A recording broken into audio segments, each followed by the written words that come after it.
Professor doctor Naeem कुमल साहब को हम जो ना ये गुलदस्ता पेश करने आए हैं इनकी पीएचडी की डिग्री अवार्ड होने पर, और हमें इंतहाई खुशी हो रही है। हमारे साथ डॉक्टर नईम साहब, सर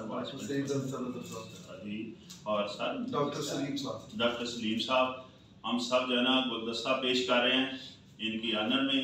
और ये हम सब के लिए ग्रेस है, अल्लाह करे कि ये पाकिस्तान के बहुत अच्छे लिखारी बने। सर आपकी मोहब्बत आनर है हमारे लिए, ग्रेस है हमारे लिए।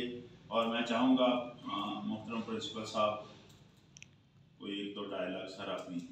जी डॉक्टर साहब, हमें बड़ी खुशी हुई है कि हमारे कॉलेज में उर्दू में पीएचडी भी इन्होंने की है, और सिर्फ डिग्री नहीं ली बल्कि ये बहुत बड़े स्कॉलर हैं। और ये जो इनके आर्टिकल्स आते हैं व्हाट्सएप पे या दूसरे फेसबुक पे, वो हम पढ़ते हैं और उनसे बहुत सीखते हैं।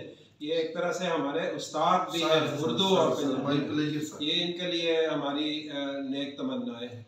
डॉक्टर साहब बहुत शुक्रिया, बहुत प्यारी बात की आपने कि जो आपने ये पिन पॉइंट किया ना कि इनके आर्टिकल पढ़ के ही मैं मुतासर होगा सर आपके कॉलेज। तो आज का नाम और डॉक्टर नईम कुमल के नाम। बहुत शुक्रिया।